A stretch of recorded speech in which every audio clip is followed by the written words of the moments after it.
Friends and Prairie Vintage, my name is Linda. I'm an energy intuitive reader here on YouTube. I use spirit and my intuition, the tarot, to communicate energies to you guys. Fantastic viewers. If you guys are new to this channel, welcome. You guys found me. I'm so grateful.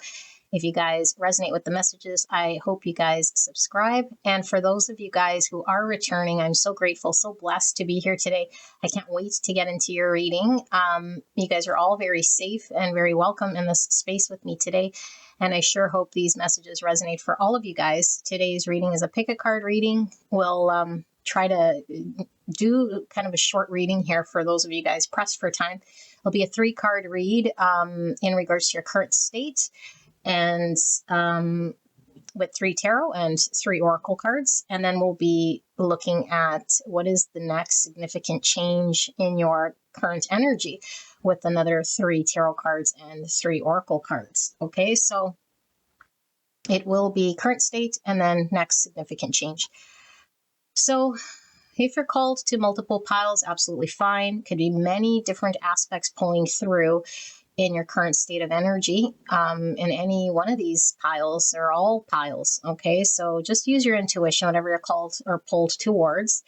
And it could certainly be pulling through energy of people around you, situations, circumstances around you. Okay, so if I attribute the energy to you, it doesn't have to belong to you. It could just be your circumstance or people you're dealing with. So it's up to you to dictate sort of who the energy belongs to or what it belongs to. But if it doesn't resonate at all, if it's like shocking information or new information that's not making any sense, then it's most likely not your pile. So don't force anything to fit, okay?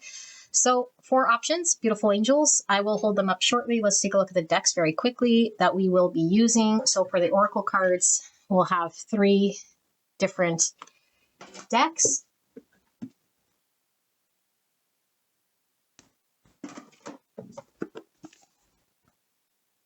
And for the tarot, we have 4 piles to choose from.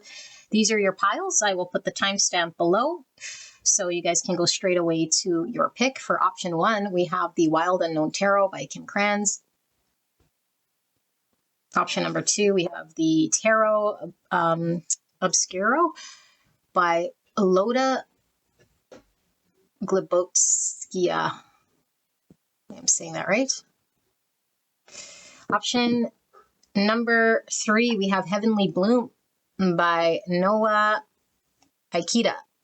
If you guys are interested in any of these decks, I will put a link right here to the deck flip throughs so that you guys can take a look at some of these, which I do have available in my playlist. And for option 4, The Storyteller's Tarot by David De Pasquale. So sit with these 4 energies. And if you don't find a pile for you today, then there might be one in tomorrow's reading, okay? Don't force it to fit. And it's absolutely okay to resonate with all 4 piles, okay? Don't cap yourself. Energy is fluid and multi-layered and not fixed to form. So there could be many truths to energy that might contradict each other, okay? So this is your options. These are your options, and I will see you at your pick.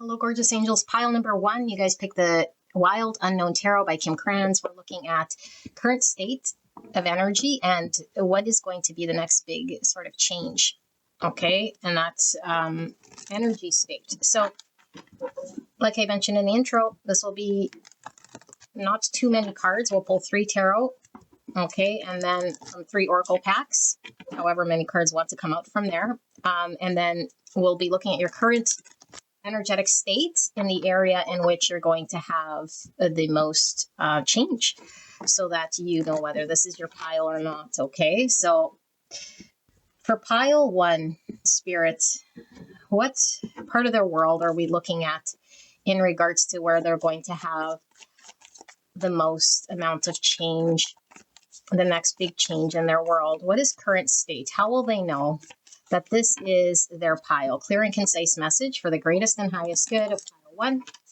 Please protect me and the viewer as I channel this message for the greatest and highest good of pile 1. Thank you so much, pile 1, for allowing me to tap into your energy, the energy around you at this time. I'm so blessed to be here. Now you can attribute this energy to yourself, your situation, people around you, your own energy. It's going to be up to you. Okay, I might attribute it to you, but keep an open mind as to who and what the energy belongs to. So, in which area will pile 1 have the most amount of change? What is the current state? Thank you so much, Spirit. I do feel the 1 on the base, and I do respect your guys' time, and I understand my readings are sometimes very lengthy. You know, it's how it goes. I'm going to try to do the best I can with doing this reading for you guys to get as much information as we can in the shortest amount of time. So, beautiful angels, let us take a look. Let's start with your oracle card, shall we? So, we have number 11 with detachment. Okay, and we have the sign of Venus in Aquarius. So, Venus is the house of love, but it also rules the physical. Could it be, your practical world in regards to your money and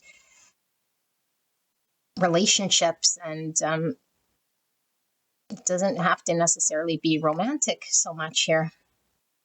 So we have the number 11. 11 is a master number. Okay, it's trusting the divine and not losing. I just heard losing the wind in your sails here. We could get very discouraged. So we see a little ship there in the background. We have gorilla.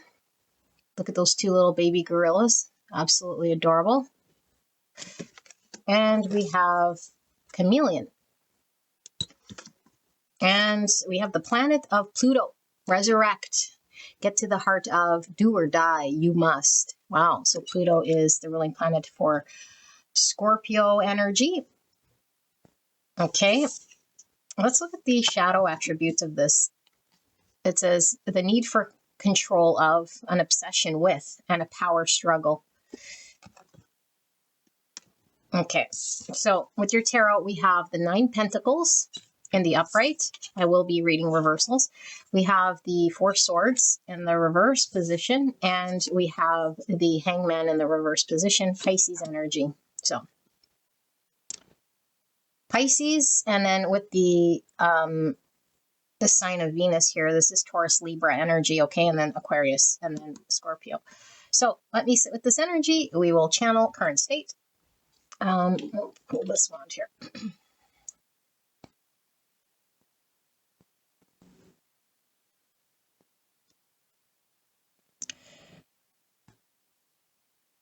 Okay, gorgeous angels. So the current state, I do feel as though this aspect that it's talking about is something that I think you've been working really hard with. I think it's like in regards to something very personal to you. Now, I know this is a general reading, okay? So whatever personal is to you, but it could be something like an aspect of yourself that you've been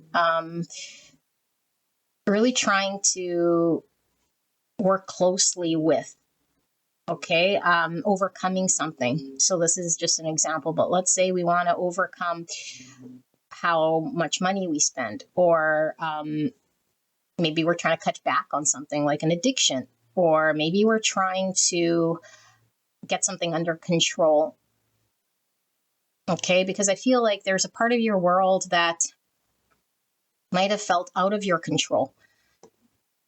And so because we might have felt so out of control, we were like trying very, like with a lot of effort towards what can I do? How can I get empowered?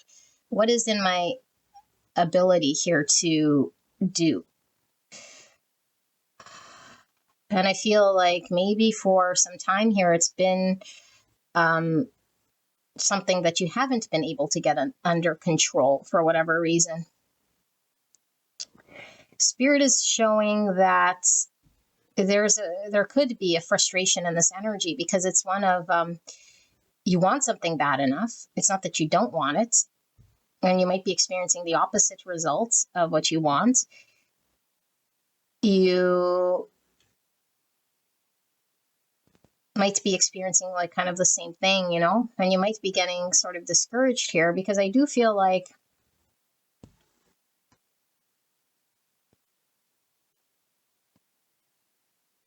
the frustration can come with really understanding yourself and your involvement. Like, what am I missing? What am I needing to know?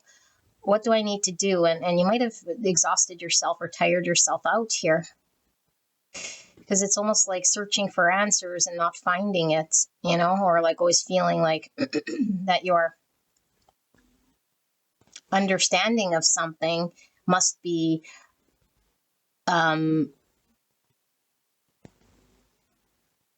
or your involvement or your understanding of something must be lacking or must be not accurate, because it's like, why do I keep experiencing a lack of or a non-success of this? So back to the example, if like we're trying to understand how to get in control of some aspect of ourselves, but we keep experiencing the same,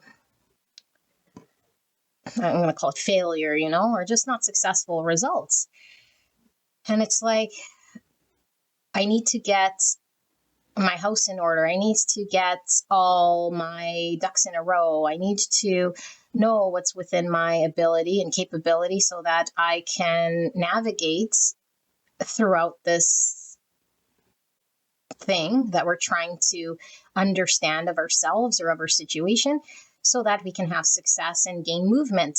We might want to,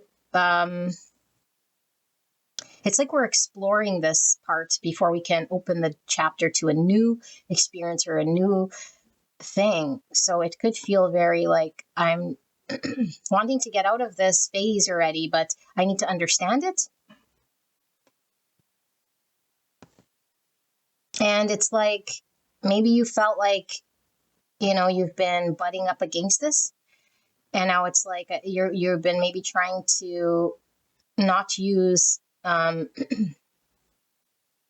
force, but to going with the flow of this thing. But maybe feeling like you have no control, because it's like going with the flow of what is happening or what you can't control still isn't maybe giving you the results, but force wasn't working. Like maybe you guys tried interjecting your own will, or like trying to course correct. And it's like, it seems to me like no matter what you're doing, the results here fall short. We're still not seeing or understanding, the key or like the liberation from this thing, so we could just sort of move on or have progress.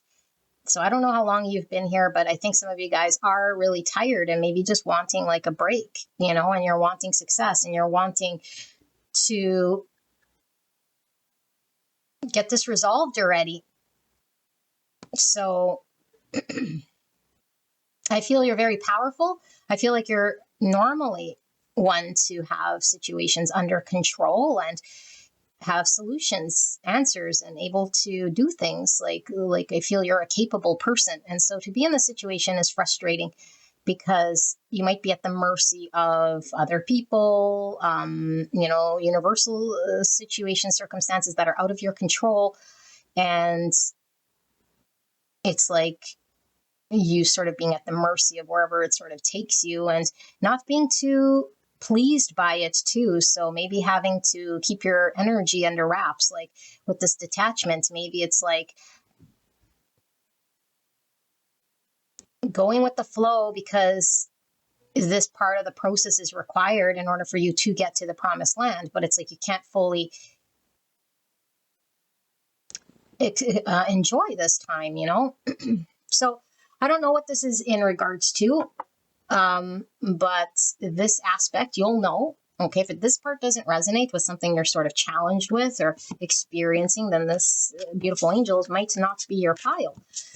Okay, because like I mentioned, this is looking at an aspect of your world. Okay, so let's take a look at how is this going to significantly change. So this could certainly be in regards to your finances, it could be in regards to shared sort of property or shared resources. Like, I don't know, maybe like this feels almost like this is an example, okay? Like you have like a legal thing pending, like you can't do anything about it and you're at the mercy of it going through, like let's say a separation, a divorce, or like, the closing of a house or something like this. And it's like, I don't know. That's kind of an energy that could be, once it's finalized, it's like, fine, I'm no longer have strings tied to that car, that house, that country, that person. That understanding is under wraps. So let's take a look. Next big change. So Spirit, for beautiful pile 1, in regards to that aspect we just looked at, what's going to be then the next big change in that world? How's it going to change? What's going to change? What is it that pile 1 needs to know about this change or this outcome of whatever is being revealed here? Clear and concise message for the greatest and highest good of pile 1. Thank you so much, Spirit. We're so blessed for this message. What is the next big change in this world in this regard? There's your card. I do feel those as well. I know I said only 3, but they're coming out like this. So let's pull your oracle cards as well. What is the next big change here? Status. Wow. And we have Jupiter in Taurus energy. So Jupiter, ruling planet for Sagittarius, Pisces. And we have the number 2. 2 is all about balance. It's all about choices, duality. 2 is giving me High Priestess energy, which is Pisces.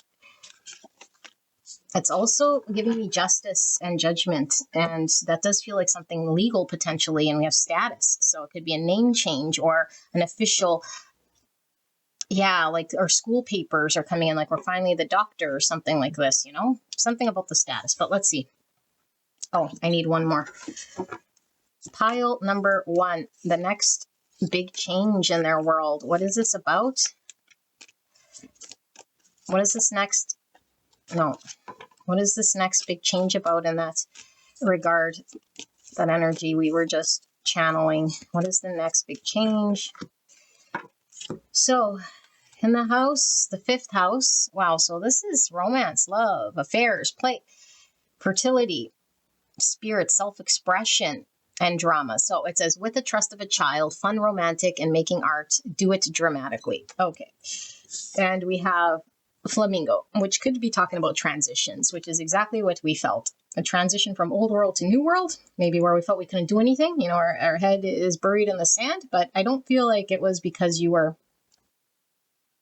procrastinating or avoiding. I feel like it was a transition period. So here we have the Son of Pentacles. Okay, that's the Knight of Pentacles. He is in reverse. And we have the 5 Swords in reverse. And clarifying that, we have the 6 of Cups. And we have the Knight of Cups, which is sort of reinforcing this 5th house. And we have the 3 Swords, and it is in reverse. So let me channel what this is about here.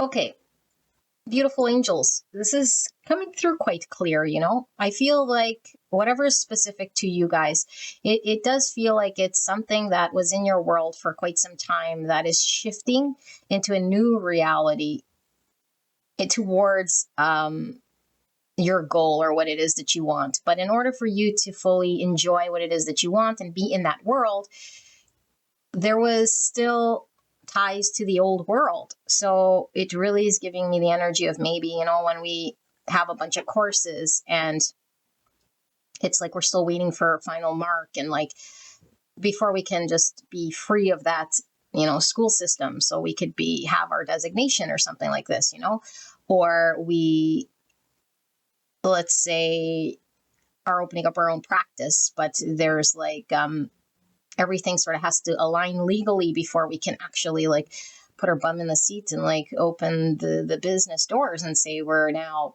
in business, you know? So there was a long transition, I feel, a transition of recalibration.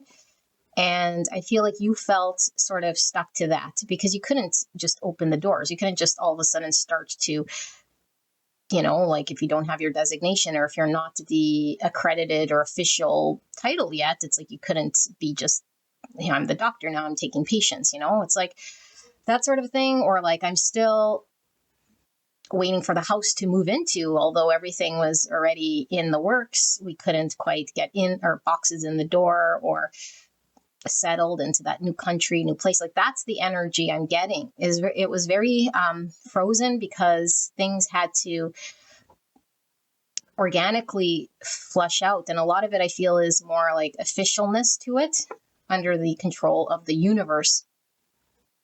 And so I do feel like there's a big change here in your energy because now we can focus on the enjoyment of what's to come from that, because there's a reason why we were involved in trying to make that commitment to shift that part of our world so that we can enjoy ourselves. And this is what shifts for you guys. And specifically, it's like it frees up your time as well. So we can focus on the things we actually love, you know, like the fifth house is all about play as well, like in creativity. So it's like, I don't have to worry about that thing. I can now have more time to sort of work on my art or focus on my relationships, my intimate relationships or my friendships, or like more on myself, you know. It's almost like an energy of when we are retired, then we have so much time and we start to, you know, we have time to fret about the little things, you know. We can put art on the walls and you know, do that little side project that we've been putting off for so many months because it hasn't been the focus. And it couldn't be the focus because we were so engaged with other things. And so I feel like whatever heaviness was tied to that world, because I do feel like that old world is a part of who you are and it's integrated into this whole shift. So there is a lot of positive about that world, but I feel like the energy that's here is like you're not feeling saddened, you know, like, oh no, that world I'm parted with. It's like the heaviness goes with that because I feel like there was a lot of heaviness and we couldn't break free from that part until that closed out. And that's the part that was holding you sort of energetically draining and exhausting. And it's like now I can solely, fully sort of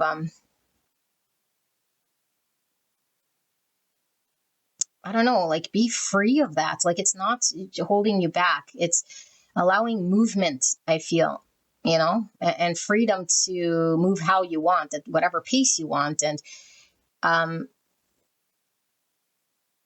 whatever energy was expended, having to make sure that went smoothly. It's like a sigh of relief I feel here. And it is a successful outcome. So for some of you guys who are waiting to hear back, like, you know, I think a lot of you guys do know this because it's kind of just the final stretch of things working out. But for those of you guys who might still be early on and not knowing, like, did I get that house, or, you know, will the paperwork process or whatever, like, yes, it will, you know. And so spirit is talking also about here about you sort of maybe because you were so close to it that it's like, oh, I just kind of want to be free of it so I can focus and move on to the next thing. But there is an energy here of remember what you've experienced here. And there is a lot of positive energy in that experience that when you do look back on this, I think you're going to find a lot more joy in that experience than that in which you might see that phase, because I feel you're so close to it and wanting freedom to do something other than that and not to be so drained with it. because it was such an important part of the next phase, and that working out and succeeding so that you could confidently move forward to the next chapter. And so it's like relief. It's like, oh, I don't want to ever be sort of in that energy. But at the same time, Spirit really is showing, like, take in that world, because it is a very pivotal point and experience in your life that, you know, you might look back on. And so don't be in too much of a rush to close it out and sort of scrub it away. But do know that you're energetically free. Like, there's no way that this could go backwards or be undone. There's only forward now, you know? So I feel like this also gives you an energy here of not feeling too, what's the word I'm looking for? Like where your energy must be sort of managed in a way where you can't focus on the things that you love or enjoy out of guilt or out of the inability to, because it's been pulled by this thing, you know, this thing that you just had to sort of flush its way through. So now you have all of your reserves, and you might want to, you know, jump ahead sort of excitedly about this, but we might want to know that we're only human, and that maybe, you know, like I feel we're revitalized, so we want to just start anew, but maybe, I don't know, like we got to still recoup a little bit here, you know, because I feel like being in this energy for as long as you have might have been very exhausting, and we might not realize how exhausted we actually are, you know? So it's okay to sort of pause. It's okay to look back. It's okay to not have to move guns a-blazing. But I feel like we wanted to. That was the whole point of pushing this through, because I want to open the doors, or I want to get my boxes in there. I want to, you know, we don't, like when we buy a new house, we go there on the moving day. We don't generally wait, you know, but there is this energy of finding balance between this thing, you know, but you become it. You become the thing, I think, that you wanted to become, or the person, or have the status that you were waiting on. That's what the next big change is. Okay. And I do feel, like I said, it allows you to give your energy to parts of your world that aren't like crucial, but are where you want to experience. So it's like a world of yours by choice, not a world of yours by force, if that makes sense. Okay, so beautiful pile number 1. This is your reading. I hope this helped you. And if you're called to another pile, I will see you there. All right, bye-bye. Hello, beautiful angels. You guys pick the Tarot Obscuro for your pick, pile number 2. I am so blessed to be here, angels. And I do want to keep this reading as short as I can for those of you guys who are pressed for time. I do respect your time. I want to make sure that you get all the messages, though, that pull through. So I don't time my readings, because I don't know. You know, I don't know what pulls through, and I don't know if I'll be able to deliver exactly to the point where I feel I've delivered everything I can confidently. You know, sometimes it takes a bit. So what we're going to do is pull 3 tarot cards to get, and 3 oracle cards, or as many oracle cards come out from 3 decks, to gauge your area in your world in which you're going to experience the next sort of big major shift or change in energy. Okay, so we're going to gauge current state so that you know what aspect of your world this is talking about.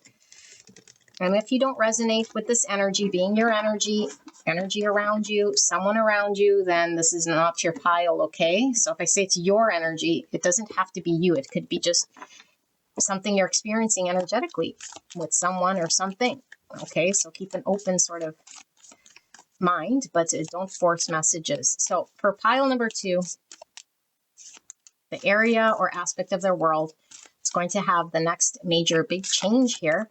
What is the current state? How will pile number, read it like that. How will pile number 2 know that this is their pile, their existing state? Thank you, spirits. Please protect me and the viewer as I channel this message for the greatest and highest good of pile 2. Thank you, pile 2, for allowing me to tap into your energy, the energy around you at this time. I'm so blessed to be here doing your reading. And I do hope that this reading resonates for you guys. So, current energetic states and an aspect of your world that is going to have the most amount of change for pile number 2, Spirit. Thank you so much. We're so blessed for this message. Do feel 2 of those, and we'll pull one of these for pile 2, Spirit, please, and thank you so much. So we'll start with your oracle cards. We have the 6th house. Wow. So 6th house is about health and fitness. It's about usefulness. It's about service. It's about work habits, pets. So it says service to others. What is good for you and your work? Okay. And we have the number 5. 5 is all about change. Okay. It's about rebuild and conflict. So we have drama. And we have the sign of Mercury, which is the ruling planet for Gemini and Virgo. And then we have Leo here. Drama. Okay. And then we have the starfish. And we have the tiger. Wow. It sounded like a roar. Okay, so we have the Queen of Swords, Gemini, Libra, Aquarius energy. And we have the 4 Pentacles in reverse. Sorry, I will be reading reversals. We have the 6 of Cups in reverse. And we have the Magician. So more Mercury energy, Virgo, Gemini, heavy Gemini. Let me tap into this energy, all right?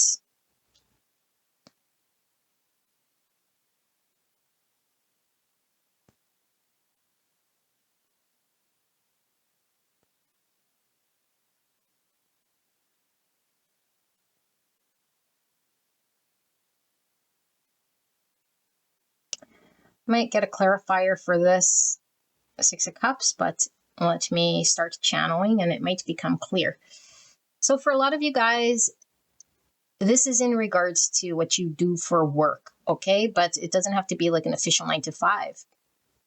If your work entails your productivity, however you are productive, then this is in regards to that aspect. I feel like there has been maybe a lot of shifts and changes here where we can't find our footing or feel safe and secure, Like, for example, this doesn't have to be your situation, but let's just say is a workplace, you work for a corporation, but they're going through maybe like personnel changes or like acquisitions. And so like things are shifting and they're all chaotic. And it's like, I don't know if my position will become redundant, or I don't know if this is going to be a place that is going to give me what I need anymore, or for whatever reason, it's like not fitting into my world anymore. So it could even mean, I don't know, like our personal life went through a shift. And so now we need an accommodating workplace with a different type of stability to accommodate our lifestyle. So I feel like there was a lack of stability here that we understand we need. And I feel like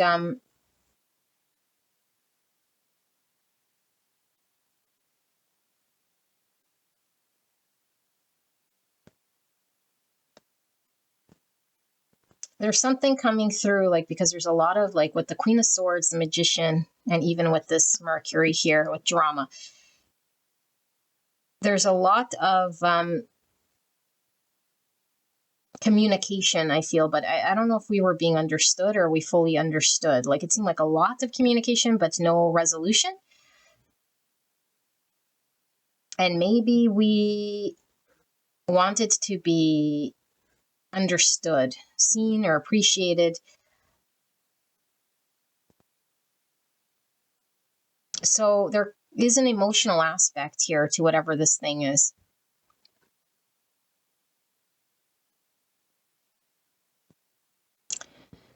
So we could be at odds, like the logical thing, the right thing, or the thing that's going to bring the most stability, and then having to sort of reconcile how we feel about things, how we feel about the people, how we are emotionally attached to certain things. Because I feel like we might be still emotionally attached in some form or fashion. So this is another example of what this is kind of looking like energetically. You'll have to apply it to your situation. Let's say we have a family business, and so we work with our in-laws in some way. And so it's tied emotionally to us. But now our world requires us to, I don't know, do something else in regards to our stability. But it's like we're emotionally sort of attached to that family business in some way. And so maybe there's a lot of like, I don't know, because even with drama here, it's like, people might get flared up. Like there might be people not understanding fully, like why it is that you need what you need. And maybe you don't want to have to defend your position, or you want to appear in a way here that,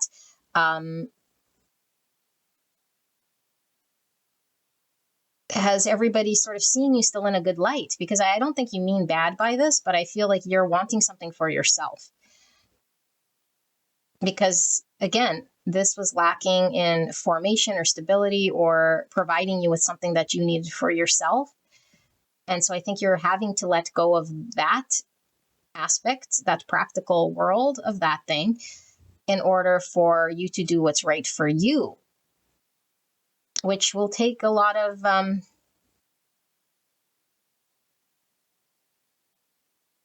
like bravery, but it's like protecting your own decision here, and you shouldn't have to defend yourself and what's right for you. You don't need to explain yourself to anybody. But at the same time, it's like, if it is this sort of family business, it's like you can't just say, see you later, right? Like, or if it is like a workplace where you've spent 20 years, like there's a level here of, like kind of feeling on your own, like you want the buy-in from others around you for this decision you're making. Some of you guys might be completely even shifting your world. And so it might impact other people around you, like your family. Like all of a sudden it's like, you know what, I'm going to change my diet. I'm no longer going to, I don't know, like eat junk food, or like I'm going to become a vegan, and so now this impacts your whole sort of family in some way or capacity, because food and meals have to be prepared differently. And it's like you shouldn't have to defend or explain your decision to do this, but it does impact others in some way here, or like all of a sudden you want to choose something that's more healthy or more aligned to you, because I feel like whatever decision you're doing is more aligned to something that you've realized is more in your wheelhouse, or going to be the next phase of what you want for yourself. But it might not be well calibrated to the people around you, or the circumstance hasn't fully been in the know of this thing. And so all they know is the old you, or the you in which they perceive you to be. And you don't want that foundation rocked, or you don't want them now to see you in a sort of a different way just because of this decision, or this sort of new energy that you're deciding to do. And maybe for some of you guys, you haven't even like communicated this just yet, but maybe you're anticipating there might be a lack of understanding, or maybe they might try to convince you to stay, or maybe your family would get frustrated because now their routine is uplifted, or you might be rocking the foundation of something, you know? It's like things might have been very stable and stagnant, and you're like, it's not for me now. And so there's an upturn here, but it needs to be upturned in order for you to manifest the thing you want, which I think is aligned for your greatest good. So, yeah. And it's like, maybe you're thinking like, how do I confront this? Or how do I announce this? How do I defend myself? Or how do I deliver this information or this new me in a way here that isn't going to threaten other people, but still stand behind what it is that I want without maybe being a pushover or giving in, you know? So I feel there's a level of caring about how other people might intake this move. And so Spirit, for one, is saying making decisions that further yourself is, like it could be, or concern could be other people. But in this aspect, Spirit is saying like it's important to make decisions that are in line for you. And there's no need to have to justify these decisions to anyone else, you know, but we could anticipate some form of drama. So let's see, what's then the big change here in that regard? If you guys resonated going through that energy in one aspect of your world, then that's the part of your world that's going to have the biggest amount of change. We're going to see how will that change. Spirit, for pile number 2, what's going to be the big change in this regard for pile number 2? Clear and concise message for the greatest and highest good. Pile number 2. What do they need to know about the changes in regards to that aspect of their world? What will be the outcome? What will be the shift? What do they need to know? Thank you so much, Spirit.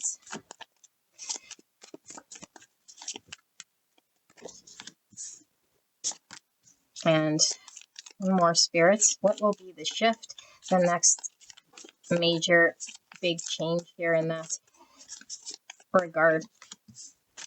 Okay, let's pull your oracle cards and see how that will shift, what you can expect to see.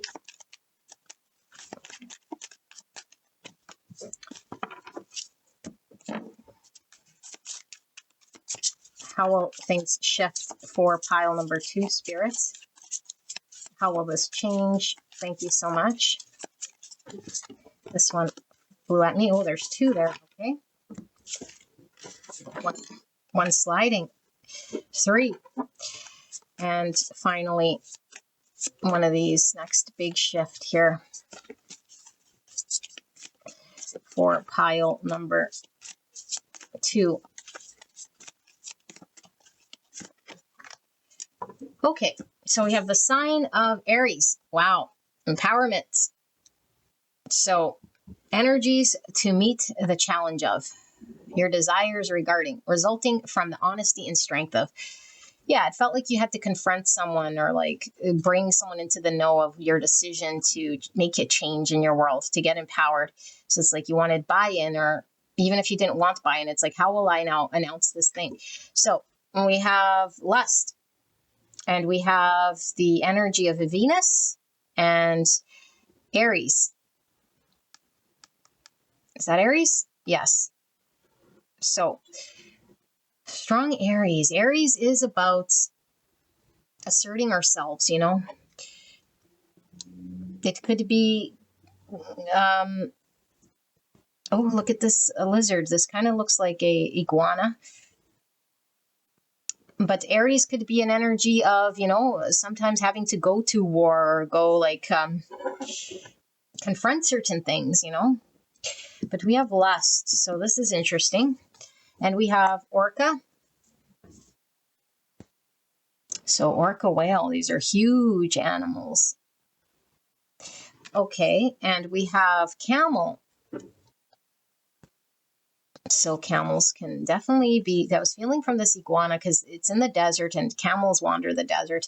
Desert could really mean a lack of resources, like wandering in a desert could be very draining and could be very monotonous and could be like we want or need maybe substance in some way, and it could even be like a test of endurance, having to get through something that might be lacking. Like in this energy is like, it's opposite. Like the orca swims in the ocean. That's polar opposite from the desert.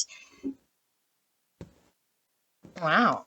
Like very opposite energy here. Hummingbird. So this could talk about soul purpose, the sweetness of life, the food of life, like things that feed your soul. Okay. We have the Six of Wands in reverse. So starfish energy. Because starfish is all about how we're perceived, how others sort of, like our image. And so Six Wands, it's like other people sort of celebrating us, but in the reverse, it might be,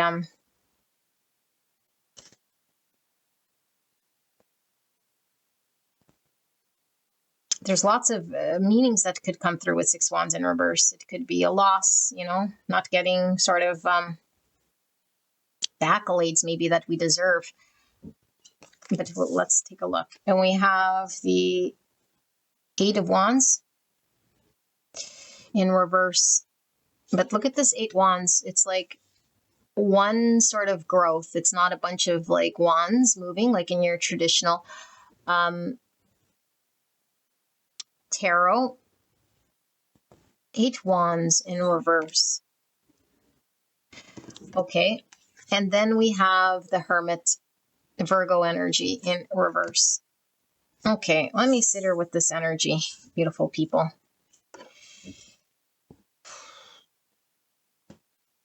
Look at this volcano in the background erupting.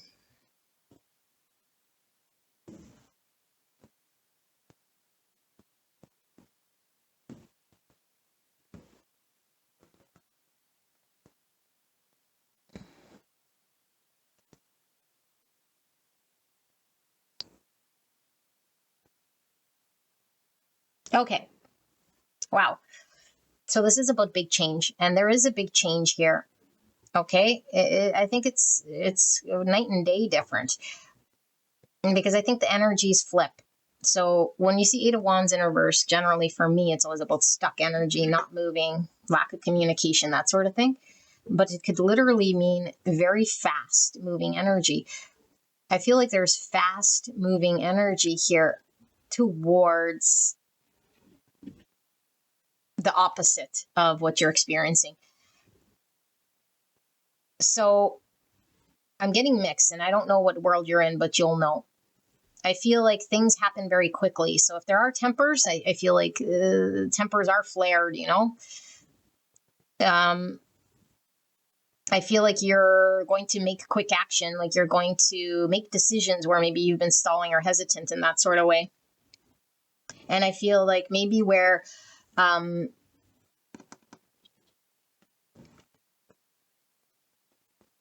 we were feeling maybe a lack of resources, everything sort of comes in at once. Or maybe where we were feeling overwhelmed by emotions, it's like the calm after that. So you're going to experience the opposite of what you're experiencing. Some of you guys literally like are in the thick of it with the drama, and it's like, and so then it's like everything goes calm. Everything sort of goes still. It's like it quickly moves out of existence. And so you reach a state, I feel here, of empowerment. Okay. I don't know necessarily that you're in control of how you get there, because I feel like there might be a lot of other people or energies in that situation unfolding that you have no control over, really. Because Spirit is really talking about, at the end of the day, the reason you're making these changes or wherever you're aligning to is for your own benefit, so you can attain some value, some nurturance, something solid from that, in which the decision it is you're making. And to take it back to that, not to get too hung up or lost in what others might miss out on, or what's, like, keep your eyes on the prize, keep your eyes on the outcome, because you will get to the outcome. And like I said, like for some of you guys, it's the calm after the storm.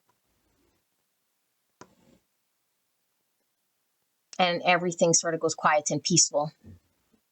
I'm kind of even getting like, if there was like so many people asking questions and like wanting to understand and like that part. And it's like, oh, like I'm just kind of tired of having to explain the same thing, or everybody coming towards me saying, oh, so I hear you're doing blah, blah, blah, blah, blah. And it's like, yeah, but now it's like under wraps, everybody knows, cat's out of the bag.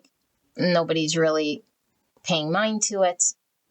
And for some of you guys, it might be flipped where it's like, okay, I finally announced this thing, or I'm taking action on this thing. And all of a sudden it's like energy changes and shifts and it's going in the other direction. Like people are now acting different, like it shifts. It does shift here a lot, but it's shifting this way to align you with the outcome, which I think is the whole purpose and point of where we were trying to point our nose to here. But lust is an ego, and 6 Wands is an ego card. And so I feel like there could be, and even Aries and like the shadow attribute could be like having to defend ourselves or prove ourselves in some way here. Like our image might be under like someone else's sort of, I don't know what the right words are here, but I do know that Spirit is saying, like, don't let your ego get in the way. Keep your eye on the prize, what it is that you want, and know what it is that's not being provided to you at this time. Like in your current state, this was the whole reason for the change. Don't try to get that change and, like it's like you want to get that and you also want to be, I don't know, there's some other part here that you also want to get your good graces in there, but it has nothing to do with the victory or getting what you want. It has everything to do with the ego and being perceived in a certain way, which has nothing to do with anything other than just sort of stroking your ego here and getting into debates. So you might have to be a little bit less emotional here, but not, maybe you don't want to seem cold-blooded or like you don't care or that sort of thing. Like there's a lot of that. So just ask yourself, like, is this something that I am caring about because I have an ego about how I will be perceived or accepted? Or is this truly in line with putting myself towards the vision and the goal, or the whole reason for this change in the first place, of what I want? Because this needs to be the soul understanding and the soul vision and what's guiding you. Because the minute we start to get into arguments and start to feel bad or want to prove points, and it's like it delays this sort of movement and this happiness, it could get the opposite of what we want to experience. And the whole point is to empower yourself to stay to task and follow that in which it is that you're wanting, and let the rest sort of fall away and iron out on its own. There's no need for you to do much of anything. So you might have to keep a lot of your emotions to yourself, Now, this isn't telling you like be suppressed and not express, but I feel like you want to express here, but the only reason you'd want to express and kind of go out of your way is to stroke your sort of ego here, because there's an overwhelm of emotions. that aren't really going to serve you, that are just going to maybe irritate people or get angers flared, or, we start to lose sight and get blinded by the ego. And that's not going to help you. So, but there is change here, and I still feel like maybe the process to get there might still be a little bit, I don't want to say rocky, but it could be needing to get under your own sort of, I don't know, again, the words here. Hopefully I'm making sense to you guys, but it's like allow the environment to be what it is. Don't try to change it. Don't fuel it. And you might have to be without for a little bit, or hold to yourself for a little bit, but keep your eye on the prize, because at the end of the day, that's where you want it to go. It has nothing to do with how that circumstance unfolds. Like, who's going to replace my position here while I'm gone? It's like, who cares? Like, I get it. You might care, but you don't need to be so invested in that, to upkeep something here. And let them sort of worry about that. Don't let your past emotional attachment to it start to feed into that again, because that was the whole point why you were leaving or moving, So don't engage in that way. Or you could do what you want, but that's what Spirit's sort of showing here. Okay, pile number 2, this is your reading. I don't know what this is about, but hopefully it made sense to you guys. Big changes here. And if you're pulled to another pile, I will see you there. All right, bye-bye. Hello, gorgeous angels. Pile number 3, you guys picked the Heavenly Bloom Tarot. We'll pull 3 tarot cards looking at your current state in regards to an area of your world that's going to have the next biggest change, the next significant change in your world. So this could be any aspect of your world in which is going to experience this profound change or be impacted the most in the upcoming energy. Okay, so Spirit will show you your current state. Now, this could be your energy around you, people around you, your situation, circumstance.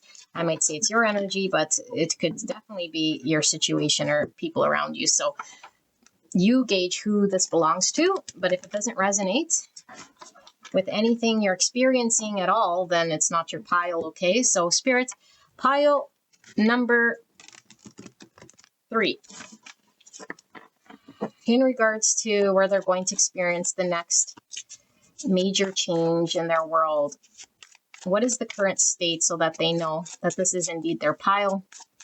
What part of their world is going to be experiencing the big shift here of energy? Clear and concise message for the greatest and highest good of pile number 3. Please protect me and the viewer as I channel this message for the greatest and highest good. Thank you so much, Spirit.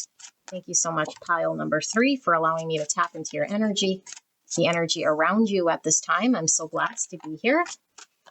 I'll be reading reversals, and we'll pull from 3 oracle packs as well. And then we will look at the change in depth here. But let's look at the current energies in regards to this part of your world for pile 3, spirits. Current energy.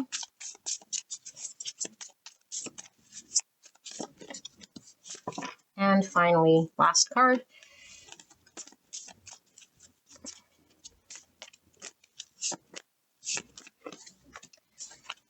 We have the planet of Pluto. So the shadowy planet, Scorpio energy, it says a need for control of, an obsession with, and a power struggle. Wow. Okay. And we have card 11 with originality. And we have Mercury, which is the ruling planet for Gemini, Virgo, and Aquarius here. Okay. Originality. So 11 is a master number. It's about divine inspiration and the encouragement to keep going. So it sounds like with the power struggle here, it might be quite oppressive or heavy. This situation could certainly involve others. I'm seeing a bird here. Birds do talk about communication. And the little star. Stars are Aquarius energy, which we see there. All right. And I see a lot of gears. So I'm getting a lot of 3 pentacle type energy, because gears can talk about the need to work together, or a lot of moving parts have to sort of function in order for things to flow or move. And we have the penguin. So penguins are black and white. There could definitely be shadowy aspects here, or duality. Penguins don't really fly, so something might not be moving or taking off. Maybe, it's like still low to the ground in some way. We might be in the minutia or the weeds of something, wanting it to sort of take off in some capacity. We might have to be putting on our best self, because the penguin suit is like the way we're sort of dressed up here. So what do we have? We have the 8 of laurels. So laurels is pentacles. 8 pentacles in reverse. So what did I say about things maybe not working? This could be a procrastination energy, or feeling like over worked in some capacity. And we have the Emperor. Wow. So the Emperor is boss energy, divine masculine, Aries, control, order. And we have the Moon, Cancer, Pisces energy here with the Moon. Moon is divine feminine energy. It's the subconscious, it's emotions. It could be a need to get clear. So let me tap into this and channel what it is that pulls through here.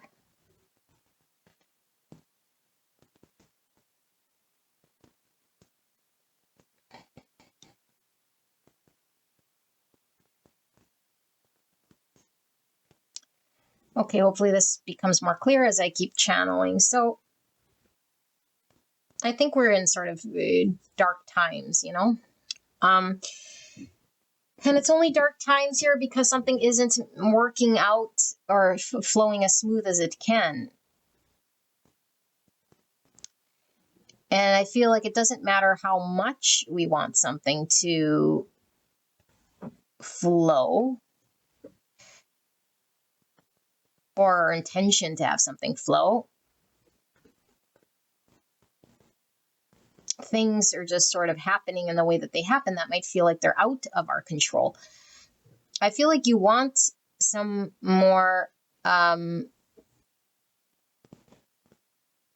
you definitely want peace. You want things to be clear. You want things to flow. You want to be out of maybe the unknown. You want maybe to not be too much in the emotional body in order for things to work.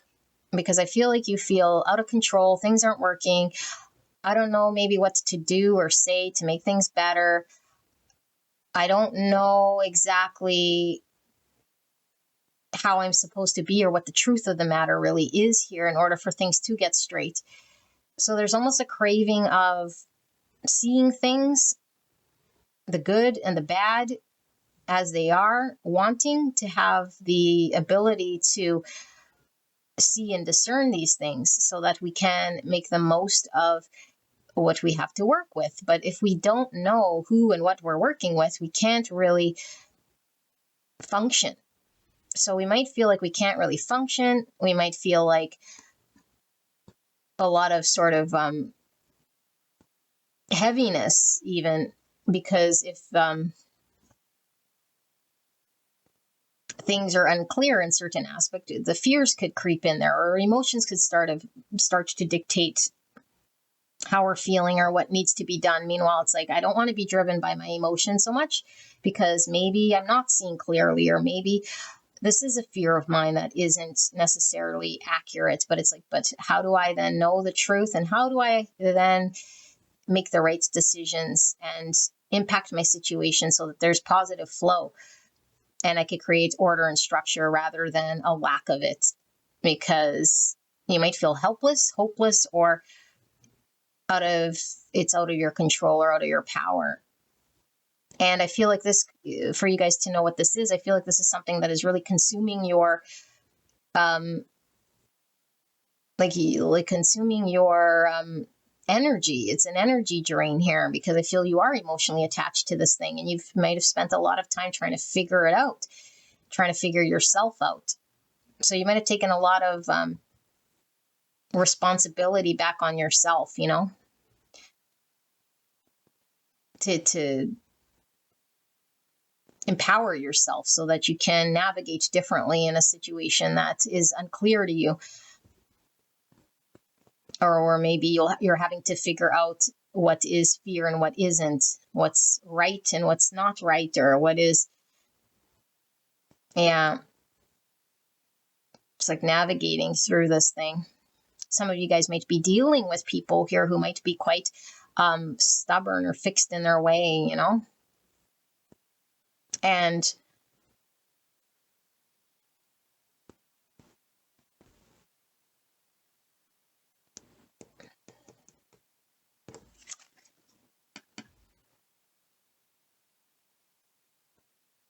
yeah, like with the gears in this, like she's mending something. So it's like wanting to have things run smoothly or be patched up or work. And it's like, but it's not working. It's not flowing.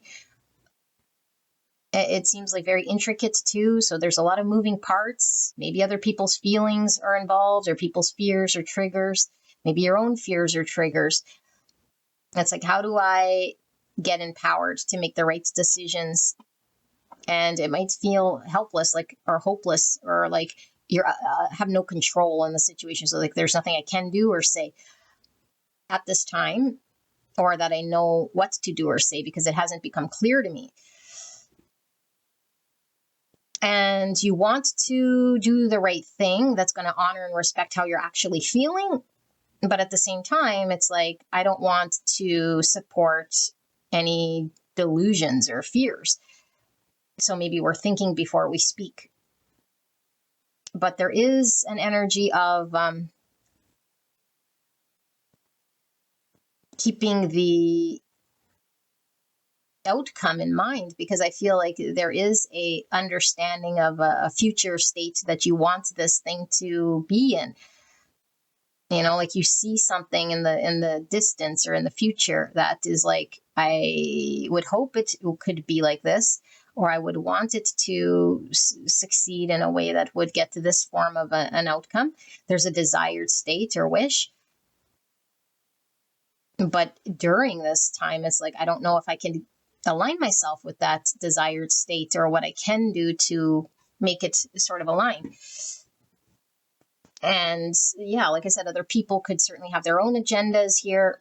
Maybe it's just an internal struggle or battle with ourselves. Like our fears are getting in the way, our old thoughts are getting in the way. And it's like, I feel almost like frozen, like I don't know really what to do or how to do this, or figuring through this, navigating through this thing. Yeah, the emotions can certainly start to take over. So let's take a look then. What's sort of major shift is happening in this regard? If you guys resonate with that being a current state in regards to an area of your world or your life that you're currently experiencing, how is this going to change? What is the shift then in that regard, Spirit? For pile number 3, what will be the next shift here energetically in that world? Will there be a resolution? How will this shift? Clear and concise message for the greatest and highest good of pile number 3. Can we please get a look at how this will shift? What will change drastically in regards to that world for pile number 3? Let's pull your 3 oracle cards, or as many wants to come out. Spirit for pile 3. Clear and concise message in a way that pile 3 will understand what's being communicated or delivered. What's going to shift here in their world? I am feeling that one. For pile number 3, Spirit. How will things shift? What is the major change in that regard? And one of these.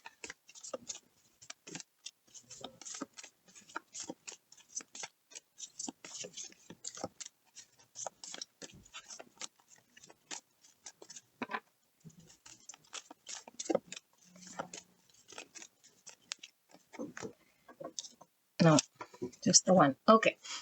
planet of the South Node. Wow. So there will not be anxiety about and trouble. So South Node's all about the past people, past circumstances, past events. It's like retrograde energy, you know? It's where we come from. It could be our roots or family or origins. Okay. What else do we have? We have resourcefulness. We have the sun in Cancer. So family energy coming through the Cancer. And number 4, more Aries energy. This is this Emperor. It's all about structure and foundation, stability and planning. Okie dokie. And we have enterprise. So Jupiter in Aries. Wow. We're strong Aries in this pile. Number 1. So 1 is all about new beginnings, potential opportunities. Enterprise. Okay. And then we have the oxen. Does that say oxen? No, I'm so sorry. What does that say? Or oryx. I've never heard of an oryx, and in fact, I don't even want to pretend to know what this is because I have no idea, but I do have the book here, and I want to see what is this.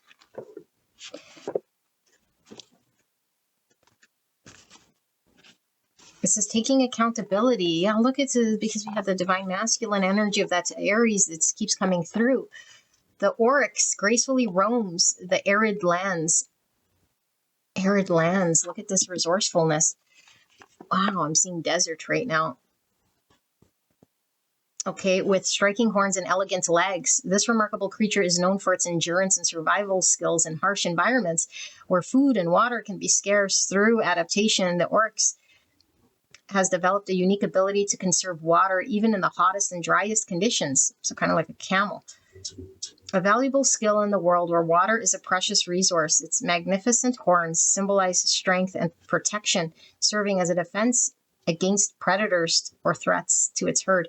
These majestic creatures value independence and freedom, driven by their purpose.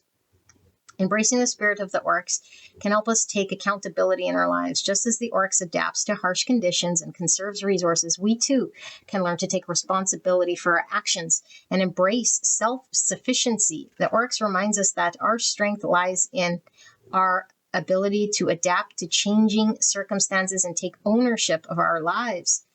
Call on the oryx when you need help identifying yourself in a grounded and centered way. It will remind you to take accountability for your feelings and express yourself. We were seeing that bird from a place of clarity and truth rather than reacting from your shadow parts. Oh my gosh, it's totally what we're seeing with the moon there, the birdie, the 8 of Pentacles in reverse, not knowing how to take action, when feeling hurt, resentful, or bothered, shutting down, blaming others, or lashing out can be a natural response.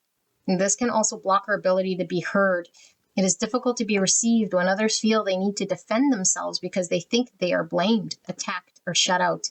In order to be heard and understood, it's important to get clear about what is bothering us and approach the situation from a place of calm and rationality. When we show up in this energy, we responsibly do our part to express ourselves healthily.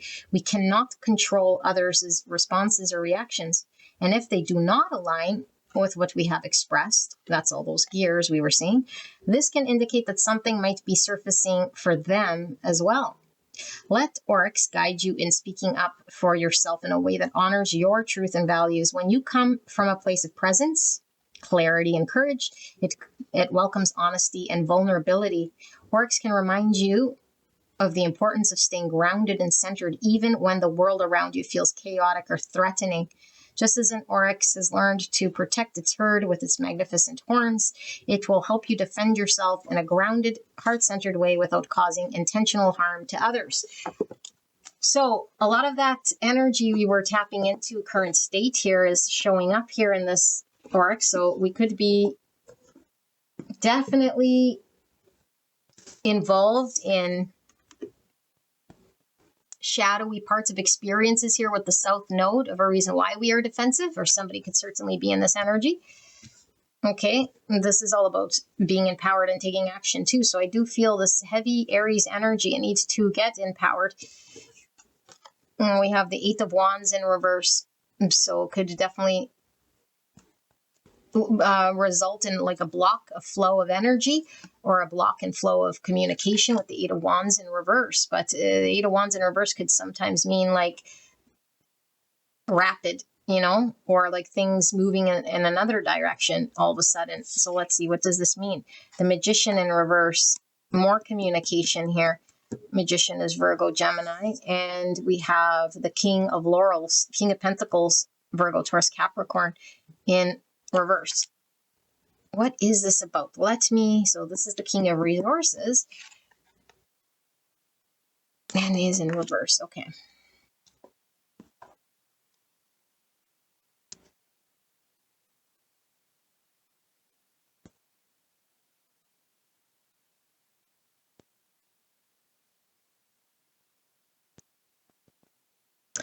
Okay, beautiful angels. I don't know if this is your energy of people you're dealing with here. Okay, take it as it resonates.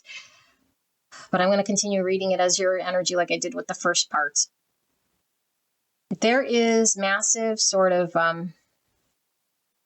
work being done energetically in regards to a past version of us that might have not worked or is not going to work in our present state.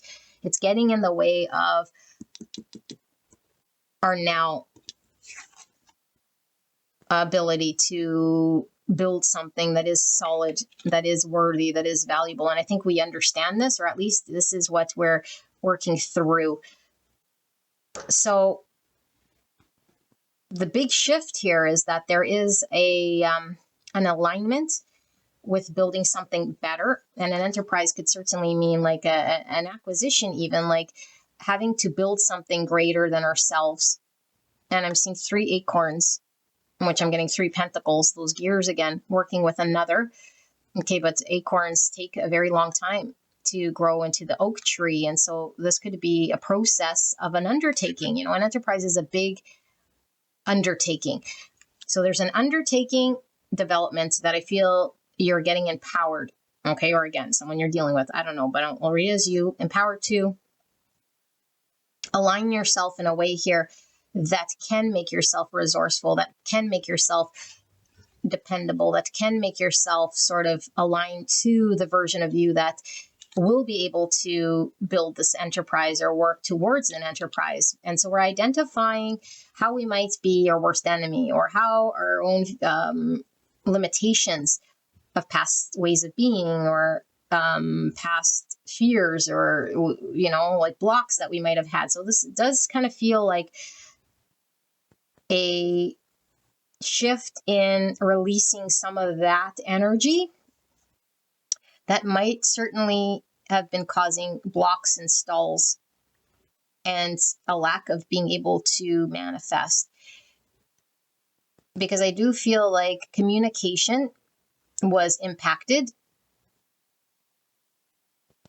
our ability to communicate effectively, and our own reactions and our responses might have been quite defensive here. And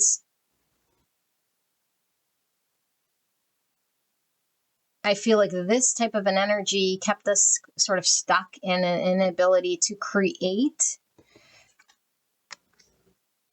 to be of substance here. And so there might have been a lot of stagnant energy, or a lack of success, or a lack of movement in regards to some better version of what we can build. And I feel like a lot of it could certainly be because of this Cancerian energy, which is like our emotions sort of start to dictate how we act and respond, and why we can or cannot communicate. And so I feel like there's a highlighting or a seeing how these emotions might impact our reactions and our responses and our own ability to control ourselves. But we might still have some sort of defensive energies here as we work through this. But there's a lot of reflection and a lot of working through old energies here. And so I do feel like, although things might still be paused here, because I do feel like there is a need to pause and sort through this rather than move guns a-blazing towards this. I feel like the big shift here is things are paused so that there can be a realignment, a reflection, and a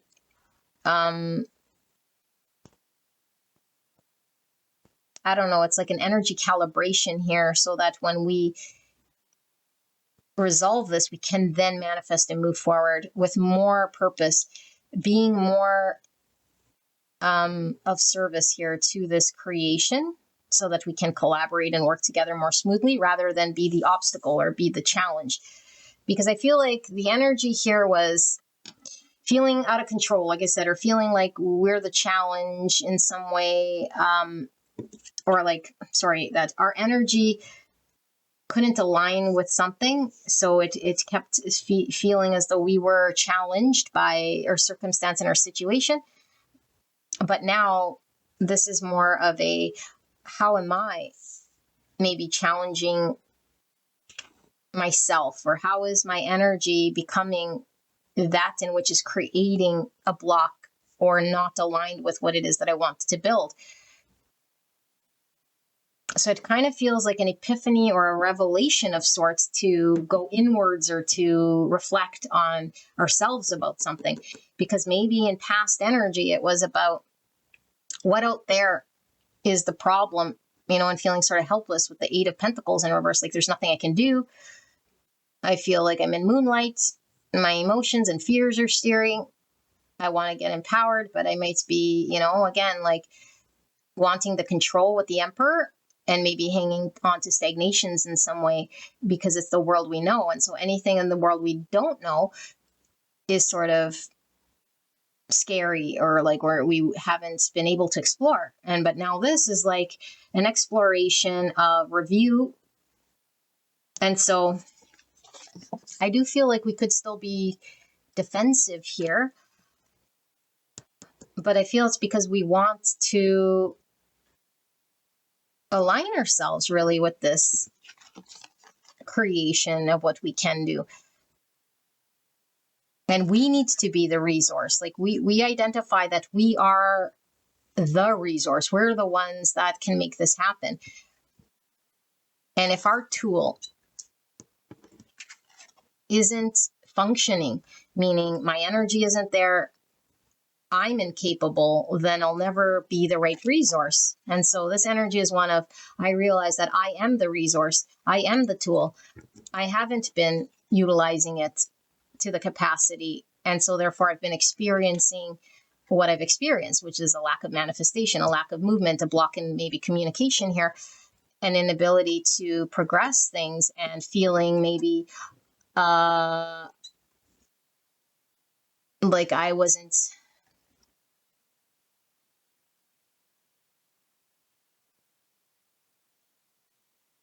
this is the opposite of, I think, what you want to feel. This is like this. This is like being at the mercy of our circumstances in a way that they have a hold of us. And so we can't just rely on our own production to provide to us stability and security. We're at the mercy of our circumstances around us, and that's not a good feeling. I do feel for this group, I want to clear this up because I'm not quite sure why we're seeing this. Why do we have the Eight of Wands and the Magician in reverse? I'm going to pull one card for that. It's clearly saying the same sort of things here. So we have heavy Virgo energy, Capricorn, Taurus, Gemini. Why are we seeing this Eight of Wands in reverse and this Magician? What is this next big change about? The Four of Wands. Yeah, all about stability and the Knight of Laurels. So the Knight of Laurels is very slow moving energy, but very committed, consistent, and dedicated. It's like that camel wandering through the desert. It was like what we read in this card, this oryx. because it has limited resources to sort of make it through, but it graduates to this king. I think the progress here, or the goal, is to become this King of Pentacles, someone who can commit and be fully relied upon, stable father energy here, order.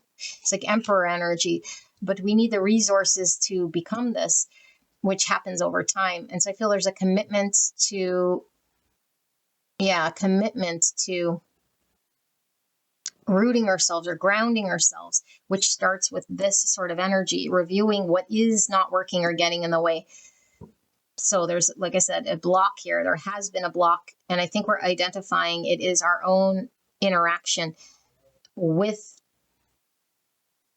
this whole energy that's been creating the opposite of what we wanted. Because I feel like we want union, we want to come together, we want there to be balance, structure, and harmony. And it's really about structure and resources and what can I do. So building something of substance that can potentially stand the test of time. This is like, a milestone in like a relationship, or like a milestone in our life where we sort of start to get things in order. So it's like laying the roots or the foundation. Like, I'll use an example here. Let's say we've been unemployed for a very long time, but we always wanted to get our own place. And it's like, in order to get our own place, like, we'd have to find a job, And it's like, we're finally given that job opportunity to start off on the right foot, but we're still not quite owning our own place, maybe, But it's like the first sort of real foundation is set, so we could build upon it. Just like these acorns I was talking about.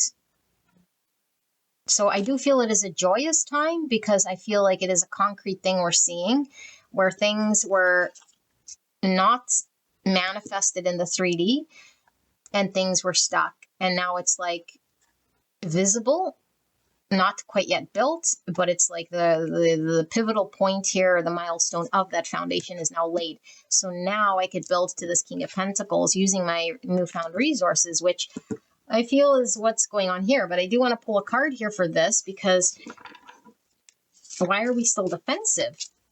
Maybe we're defensive while we're reviewing or something like this. Why are we defensive here, Spirit? Can I get a card clarifying this South Node and this Oryx? We're a lot more aware of our impacts, that's for sure.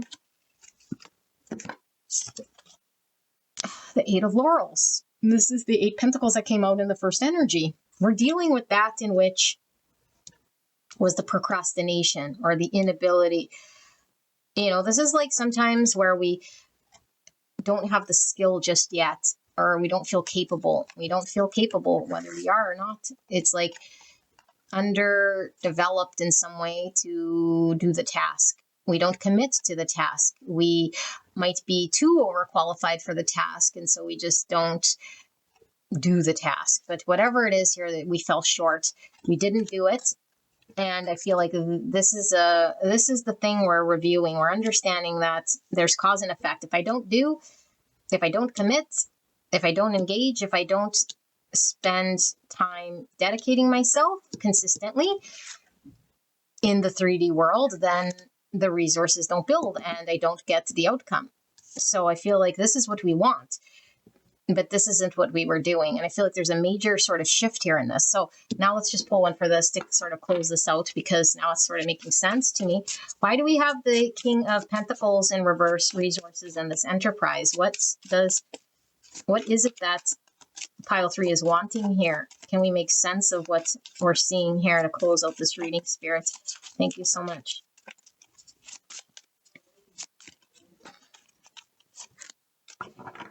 Like, this could certainly be, like finally finding that career we want, or finally committing to that relationship we want, or finally showing up for something that we weren't showing up for here. So it wasn't a reality and it is very stuck. but I don't feel we're quite there just yet. Three of Cups in reverse. So what this tells me is it's a recalibration of priorities and focus, because I feel like we might have not have had the right type of focus. This is really an energy of being disaligned, not prioritizing, not feeling like we belong, emotionally, potentially feeling like we don't connect in a way here that allows us to, prioritize or be serious, or we might even isolate, we might be very distracted. We might have too many people involved in our energy field. We might be just squandering our energy. So it goes from squandering and understanding that squandering results in, things not working out. And so this is what we're overcoming. This is the next major sort of shift here in dealing with this way and how we handle, dynamics. Because like I said, with the gears, it's other people as well. So it could be, groups of or friends or family, relationship in a way here that gets in the way of us becoming the version of us that can build the thing. So what are we aiming for then here, Spirit, if we're realizing all this? Because it seems to me like it's more of a realization and a recalibration. What can we say about this energy then? How does this shift? Nine of Cups. We realize emotionally what pleases us. This isn't pleasing. This is fleeting. This is a lot of surface type energies, going with the flow, maybe just distracting ourselves in a way that pleases other people, or feeling like, again, like we're shedding out from engaging emotionally in a way here that fulfills our own needs. This is about self-fulfillment. This is us getting our own emotional needs met. This is the driver. I think emotionally, we might have been very dissatisfied being in moonlight, not being capable, not getting in the driver's seat, feeling defensive, and we review. What does it mean for me to be emotionally happy, and what are the tools that I need? What is it that I want? And I think what you want is this King of Pentacles energy, but this doesn't happen overnight. This King of Pentacles takes a lot of time to accumulate his resourcefulness, his stability. His stability needs to get grounded. And what happens is we have to first lay the foundation, and we have to stay consistent to task here, day in, day out, dedicated and committed, so that over time we can build from a knight to this king. But it's going to take some time. And I feel like this is the action we're taking, And I do feel like with the 3 acorns here, this could definitely build over a length of time, but also we're needing to work with others here to align to what we want for ourselves, rather than the other way around, like working with others but not becoming fulfilled. So this is what I see. Pile number 3. This one was an interesting reading. I hope this made sense to you guys. I love you guys very much, and I will see you at the next one. Bye-bye.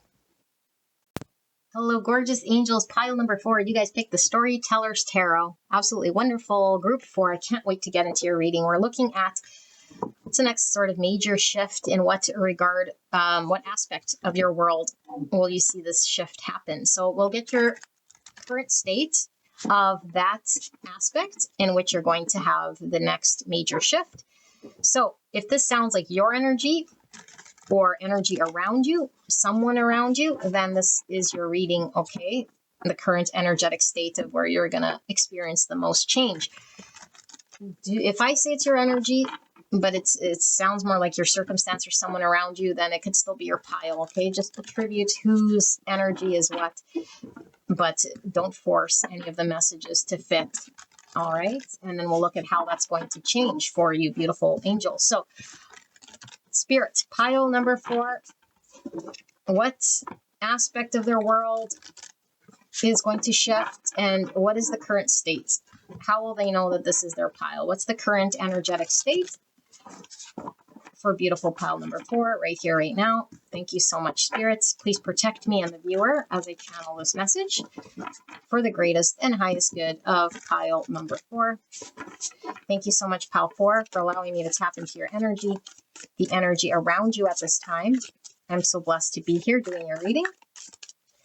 Thank you so, so much. I see your card here. So we have the 10 of Hearts, which is the 10 Cups. Wow. And we see the 4 of Coins, which is 4 Pentacles with the rat in reverse. I will be reading reversals today. I'll pull one more or whatever wants to come out here. Current state, there's the card. We have the 9 of Spikes, which is the 9 swords in reverse. Okay. That is swords, right? Not wands. So I just want to make sure. Spikes, and sorry, cups, and yeah, scepters is wands. Okay. So, swords.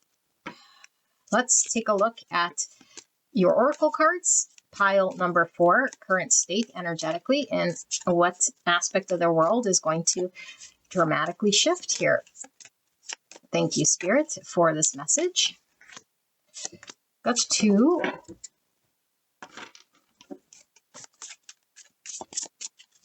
Clear and concise message for the greatest and highest good of pile number 4. What part of their world is going to experience the most amount of shift here energetically?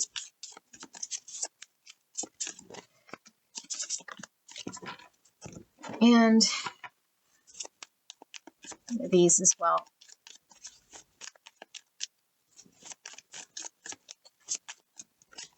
Wow, 2s, 2, 2s. So much for I'll pull 3 cards. I should have known. Listen, Linda, you never pull 3 cards, do you? Nope. Okay, so we have the sign of Aquarius. Genius to experiment with the discoveries of, resulting from the eccentricity of. Interesting. And we have Taurus. Resources to maintain the practicality of, and resulting from the productivity of. Look at the polar opposite. Practicality of, resulting from the eccentricity of. This is kind of outside the box thinking, very different, very out there, experimental, where this is very practical. Okay. And we have the fish, 2 fishes. Cards coming out in 2s. So 2s are about balance. 2s are about duality and choices. 2s could be about partnership. We have the hippopotamus. Okay. We have order, moon in Virgo. The number 6. 6 is about problem solving. It's about compassion, harmony. 6 could be lovers, could be devil energy. Okay, so Gemini, Capricorn energy. And we have some Pisces energy here. And Taurus, Aquarius. And then we have Sun in Leo with fortune. Wow, order and fortune. Order and practicality. Okay, let me sit here with this energy and unpack what this could be about. 10 cups. 4 pentacles.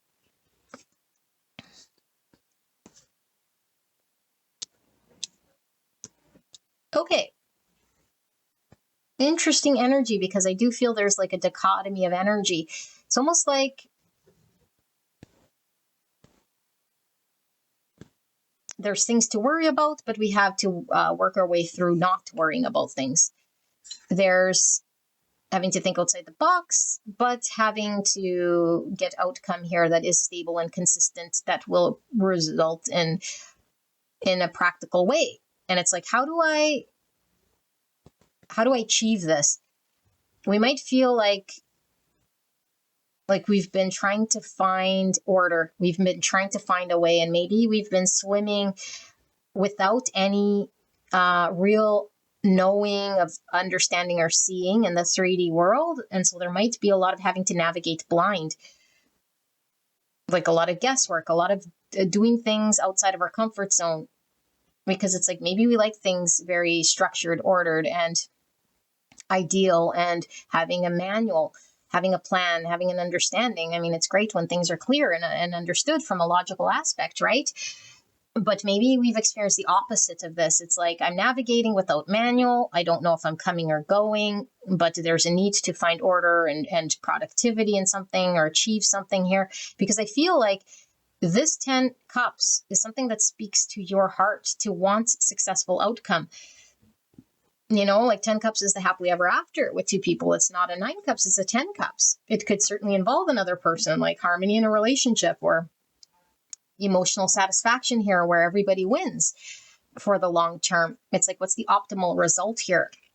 And it's like maybe having to trust to let go, not knowing where it might end up, and do things here that might make me feel very uncomfortable or have to be creative with the way I handle situations or challenges that come through, like in ways that I don't normally handle it. There's like a surrendering and a trusting of how things unfold, which might be uneasy here, very uneasy. So it's like, how do I work with my ability to trust in the divine, or my ability to trust myself, or my ability to trust others, where I don't need control, where I don't have to hang on, where I don't have to be in an energy of like maybe held back or not trusting. So I cling to the world I know, which was limiting, because I feel like in this world, there's a need for, if we want to experience this 10 cups, a need for us to trust sort of blindly in the development of something we don't see. But I think our intention is some form of order, some form of health, some form of structure, some form of productivity, some form of something that with the Taurus here, which talks about luxury in this 10 cups, like something very ideal, producing something very blessed here with fortune. But we could get very hurt. It's like we could get very hurt, and it could be something that like the hippopotamus is super cute, right? We think, oh, hippopotamuses are cute but they have the power and the propensity to like create a lot of damage at once. So I do want to see what the hippopotamus is pulling through here before I see. But I feel like we've had to work through maybe our greatest fears. And our fear is like fear of stepping outside of our comfort zone, fear of not knowing the answers to something and having to move anyways. Like that could be very fearful for us. It's like, no, normally I stay put unless I know for sure, for certain. And it's like you couldn't stay put, or you felt like you were navigating, maybe doing circles. Maybe you felt like you were not getting anywhere, But this is about abundance, and we see fortune here. And definitely this 10 of hearts is like the pot at the end of the rainbow. Like, am I going to the pot at the end of the rainbow? Is all of this effort getting me there? This feels like a very positive sort of state, but it could be quite anxious, because nothing maybe has been solidified here. But let's see, what's hippopotamus about? Remaining calm under pressure. The hippopotamus of Africa is a mighty creature that commands respect. Although it may appear slow and cumbersome on land, its true strength lies in the water, in the emotions, where it becomes a force to be reckoned with. With its massive size and powerful jaws, the hippopotamus is a fearsome predator that can take down crocodiles and other large prey without breaking a sweat. A remarkable trait of the hippopotamus is its ability to remain calm under pressure, even though possible danger lurks around every corner. This magnificent creature maintains a sense of composure and confidence that is inspiring. It moves through the water easily and gracefully, never letting fear or anxiety hold it back. Hold it back. Oopsie, as my cards fall just from the sky. Wow. Okay, so that's confirming that whole thing that I just read. So it says, call on hippopotamus when you need to maintain calm under pressure, despite its fierce nature. It doesn't panic or act impulsively when faced with a challenge. Instead, it stays focused and assesses the situation carefully, considering its options before taking action. This approach can be especially helpful when dealing with high-stress problems. It can help you remain level-headed and make clear decisions. Often as a means of protection, we can lash out and be reactive when things feel upsetting, overwhelming, or frustrating. Reactive parts of us always aim to protect us, but not all reactive behaviors come without consequence. Hippopotamus can help you stay tuned to your behaviors, helping you dial back the level of intensity that might come out of aggressive instincts. We talk a lot about this on this channel. Okay, shadowy parts that make us react. So if you find yourself in a situation that's causing you stress or anxiety, call on the hippopotamus for guidance. It can help you tap into your inner strength and find a sense of calm in even the most challenging circumstances. Hippopotamus reminds us to take some time to process our emotions before we speak. By remaining centered and focused, you'll be able to see the situation more clearly and make more informed decisions and express yourself with clarity. The hippopotamus is also a master at building trust and fostering positive relationships with its bloat. It leads by example, caring for others' needs while retaining its sense of empowerment, self-empowerment. It guards its energy and is a loyal protector to those it leads. If you're in leadership role, the hippopotamus can help you act with conscious integrity and inspire trust in those around you. Showing your team that you have their best interests at heart will make them more likely to follow your lead and work towards your common goals. Maintaining your integrity means having a firm grasp of your values while allowing some flexibility and openness to elevation. So some of you guys might have been pulled to pile number 3. Okay. Because what I'm seeing here is potentially, working maybe with somebody who might have a lot of fears themselves. This could be somebody you're dealing with or a situation. But this, I feel like you're working your way through your anxieties. And exactly like all this hippopotamus talked about. That's everything I was feeling here, and more water energy. So it's like our emotions could suddenly turn on us if we let our fear sort of run the show. The fear acts as anxiety. It starts to get in our mind and we start to second guess. And then we start to do things that might not be the greatest for everyone involved. And I feel like there's a desire to come together where it's a mutual winning, where there's law, and when I say law, it's like laws, and we're both understanding what needs to be formed. It's understood and it's clear and it has structure. It's not chaotic and sort of making me feel seasick and uneasy here. And I feel like we've been seasick or sea swimming for a while, having to trust, having to let go, having to maybe even be the bigger person here, So it's exhausting and it's very different for us. I don't think we're used to navigating this way, getting results in this way, being blindfolded, but then having to make concise maybe decisions and actions. It takes a lot of self-mastery, understanding our emotions, connecting with the subconscious in a way here that understands our triggers, understands maybe ways that we've reacted in the past that might have not resulted in the best outcome, and having the courage and the conscientious choices that we can make, different choices being put in front of the same circumstances again. Yeah. So we still haven't reached the promised land, I feel, but all of this to say that we've been navigating through our fears, navigating through emotions. Let's take a look. How will this thing change? Because for some of you guys, I do feel it could be in finding collaboration or cooperation in a relationship, like where we cannot control other people or circumstances, but the only thing we can control is our reaction and understand ourselves to the point where we change how we respond, how we engage. So let's see, how will this impact your world then with all of these changes?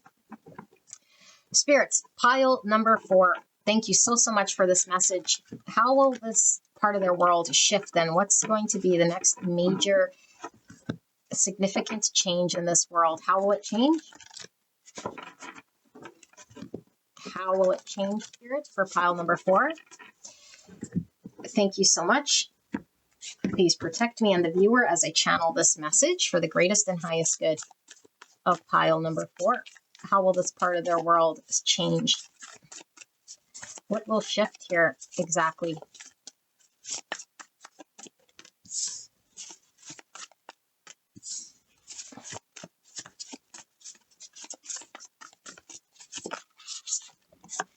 Eight of Pentacles in reverse. Interesting, because that kept coming out for pile number 3, like I mentioned. I'm tempted to see the bottom. 9 Pentacles. Wow. Pentacle, Pentacle. Pentacle City. Let's pull your oracle cards and see how this will shift. Spirits, how will this energy shift then for pile number 4? What is this profound, significant, major change happening in pile 4's world? Clear and concise message in a way that pile 4 will understand the change. And finally, one of these.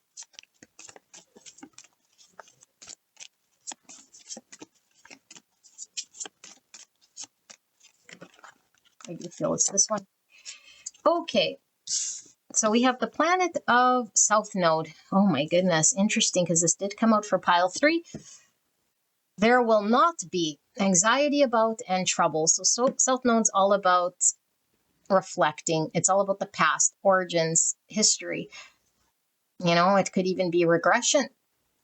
So let's see. So 9 Pentacles is the confidence card, the reliability card, the independent card. Hoarder coming out yet again in the same spot. Creating structure. Having health of something here. Like, look at this beautiful garden. So tending to the garden. Again, 6, like I say, is lovers, devil energy. Capricorn, Gemini energy, harmony and balance, equal reciprocity is coming through. Compassion. Romance, number 2. Yeah, like I said, for some of you guys, it's a partnership. Okay, like a love partnership with romance. It doesn't have to be about love if it's not for you, but it could be a partnership, you know, in some passionate way. If you're passionate about your business, could be your business partner, aligning with the right people, the right publisher, the right producer, the right people, you know, the right community. But I do feel for a lot of you guys, it's a one-on-one partnership here when it comes to love. So we have Venus in Taurus. Okay. Wow. And we have orangutan. I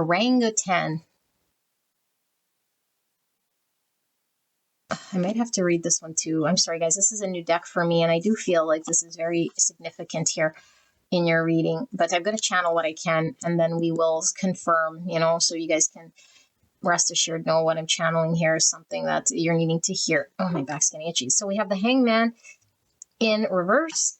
So Hangman is Pisces energy. And this Hangman in reverse is giving me a lot of South Node energy. Because the Hangman is contemplating. And contemplation is all about this South Node. But in the reverse, it could mean that a period of understanding has reached its sort of point where we're ready to act, where the period of limbo has come to an end.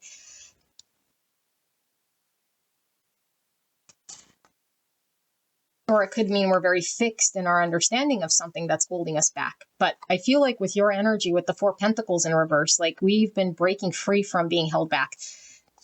I feel like we've done some sort of work here in, it does feel like shadow work or past self or an understanding of self that was getting in the way of progress, that was needing to be understood so that we can have a different engagement of how we engage, how we see circumstances, how we see relationship and other people in order to get to different sort of outcome. But this 8 of Coins in reverse can talk about like the time doesn't present itself for me to be able to do the work.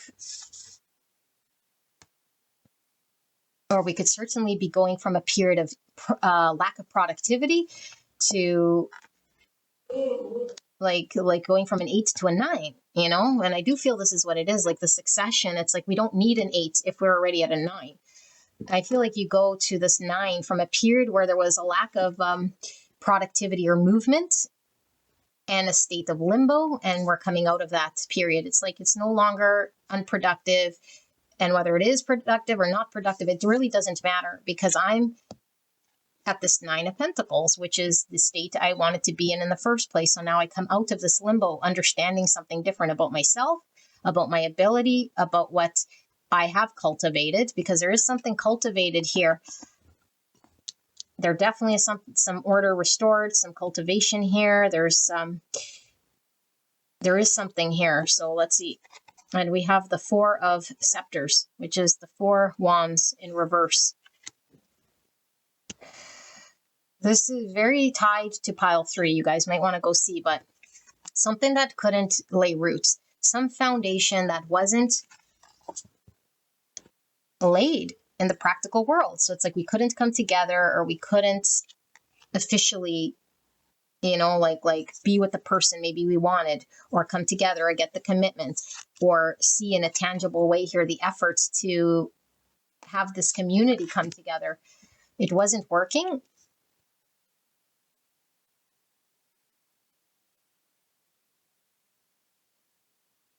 But I feel like, but this can also be the single card, and this could be the dissolution of a community. Are we no longer seeing the community of what maybe we saw in the past as something different, and we're sort of independently breaking out on our own from a partnership so that we can have some form of order and structure as we see things differently? The Lovers, yeah, for some of you guys, it's a relationship and a choice to be single, a choice to be independent. What is this? I feel like this isn't your full story. Let's read the orangutan, and then we'll definitely have to clarify if we don't get the answers we want here, because I'm not getting the full picture completely. If some of you guys were looking to get out of a relationship or a connection, it does look like you break free from something, but I feel like you wanted some form of order and some form of harmony. What is under this Lovers? So I was feeling Lovers from 6. So this is Gemini. The Five of Swords. Yeah, where we were feeling a lot of strife and potentially working with others that were challenging, or there was a win-lose type dynamic. We couldn't see eye to eye in a way here that could have harmony. And people might have been in sabotage mode or very defensive, which again is very much what we were feeling from pile 3 without giving too much away. So needing nurturing and support. The orangutan is a highly intelligent ape that thrives in the lush rainforests of Southeast Asia. Embracing the spirit of the orangutan can inspire us to prioritize nurturing support as a vital aspect of our lives. Like their orangutan mothers, we can pass on essential knowledge and skills to those who rely on us and comfortably receive this support. By recognizing the importance of nurturing support, we can create a safe and secure environment for growth and development. The orangutan reminds us to build strong, caring bonds by fostering healthy connections and providing comfort. Call on the orangutan when you need nurturing support from your lineage. Families come in all shapes and sizes, from biological relatives to spiritual connections, and healers to families we create based on what fulfills our souls. The gentle ape serves as a symbol of importance of nurturing these relationships. Through these connections, we experience our most profound growth, and learning guides us from various perspectives. Orangutans nurture their young, teaching them the most important skills for survival. Our spiritual families teach us the same. Our support system, those who understand us profoundly, will assist and nurture our growth, wanting to see us thrive no matter what growth phase we are in. It is important to recognize the distinction between when family members serve as a mirror and when they serve as compassionate support. Within our spiritual family, some members may reflect the deepest levels of healing that require our attention. Call an orangutan when you need to connect with those who will support and understand you, who will nurture your growth, and who will feel proud of the steps you are taking without feeling threatened by your development. As we lean into your transformation, it can be unsettling for those around us because the role we normally play in their lives is changing. It is no longer predictable. Orangutan reminds us the importance of what it feels like to be heard and to hear others.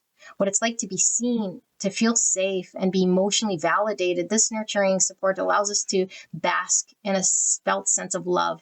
That bond is what creates space for connection and growth. When you feel lost or alone, call upon the orangutan spirits to provide comfort and guidance, allowing its long, gentle arms to wrap around you, giving comfort and whispered words of encouragement. The orangutan can help you learn the necessary skills to thrive, and it will guide you towards the support you need to overcome any obstacles in your path.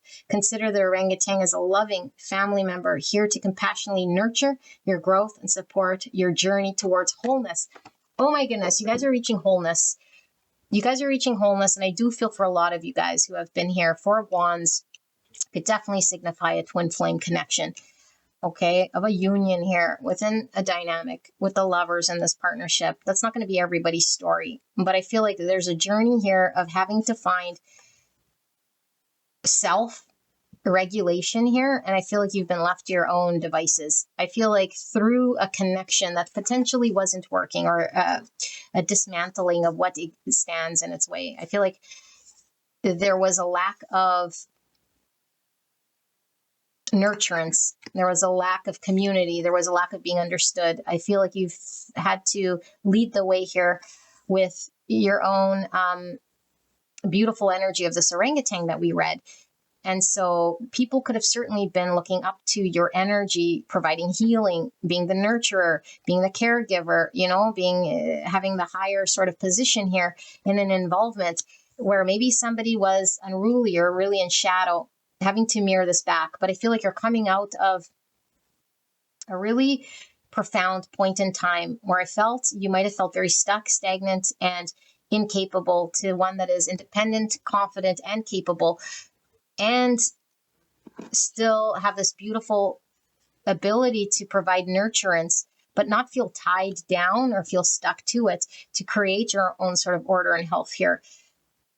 And I feel like this allows there to be harmony. There allows there to be trust. There allows there to be this energy of where people might have been defensive because of how we were engaged energetically here with our past traumas or past engagement or responses, to one that is more in line with a healing, supportive, nurturing energy. But it's not at the expense of our own nurturing and our own, like Nine Pentacles. We're not sabotaging ourselves or sacrificing ourselves to go nurture the community. But I still feel like here, like something still doesn't feel to me like it's come together. But the only thing that I feel it has come together is your own sense of self in some way. So I do feel for this group. We want to sort of wrap this up with what is being communicated here then. Is there anything happening with this partnership, or are we just sort of free from the chains of the egos, shadows, responses? What exactly is the change here, Spirit? Can we get a sneaky peek into the dynamic? If this is a lover's journey, what happens here in this dynamic? Four of Swords, so healing, lots of reflecting. And we could have been in a period where things were very stuck. Look at the snake. So snake's all about shedding old. Very similar to this sort of coiled up. It looks more like an Ouroboros or like some form of dragon snake here. So a period of calm, a period of rest, a period of reflection. Okay. What is shifting here? This Four Swords. We see the Queen of Swords in reverse. So a lack of direction. That's those fish. And we weren't clear. We might have been not very experienced in our understanding of something, which we've had to heal. So Queen of Swords is Gemini, Libra, Aquarius. Why are we seeing this? The Three of Spikes, healing heartbreak. And it is in the reverse. So I feel like we might have had to do a lot of healing, a lot of understanding of where maybe there was pain getting in the way of progress. So we have the Seven of Hearts, which is 7 cups in reverse, to get out of confusion, to pick wisely here. So I feel like if you've been in a state where things are very confusing, and they're not going to be confusing, beautiful angel, I feel like there's going to be order and structure. There's going to be a sense of clarity here. I feel like whatever was needing to be healed in regards to your energy that was creating a lot of confusion or uncertainty, a lack of direction, a lot of pain. You've been doing a lot of work here, working with the divine, coming to understand yourself, a lot of shadow work for a lot of you guys. You're just understanding this part of yourself. I feel like all of this work is going to pay off. There's an energy here of you finding a sense of independence and a sense of confidence and a sense of being able to lead the way here, lead the way in a situation that I feel hasn't quite come together, you know? And so I don't know that it's going to fully come together in the way that we're seeing, but this is going to shift the energy in that dynamic. So we're going to pull a card here for this romance. We were seeing the lovers, but what is this about? Is this going to come together, or is this finding harmony and sort of like agree to disagree? Because I don't know what this romance card is about. What is this? It's right beside order here. What is this romance card about? So we can close this reading for pile number 4, spirits. What is this about? So we have the 9 of Hearts in reverse. You guys were emotionally dissatisfied in a relationship. I feel like somebody could have certainly been more self-focused or more selfish in some regard. You know, like when somebody is more self-focused and they're sort of not prioritizing us, they keep us sort of in the dark here, or they have some level of instability when it comes to providing us order. And so I feel like you've been dealing with somebody like this, but I feel like there is healing in this relationship, in this dynamic. There's clarity here for yourself. There's an energy of getting out of this sort of dissatisfaction that allows there to be a shift in this dynamic where you go from emotionally dissatisfied by someone's behaviors to opening the pathway to working together, to healing a dynamic here where trust is now fostered and people aren't maybe as defensive or as reactive, you know? And I feel like as a result, we can nurture something, we can foster something that couldn't quite be harmonious or get planted. And I feel like this is really going to shift for you guys. This energy is what's going to allow there to be a building of your world the way you want it, but it's aligned to you.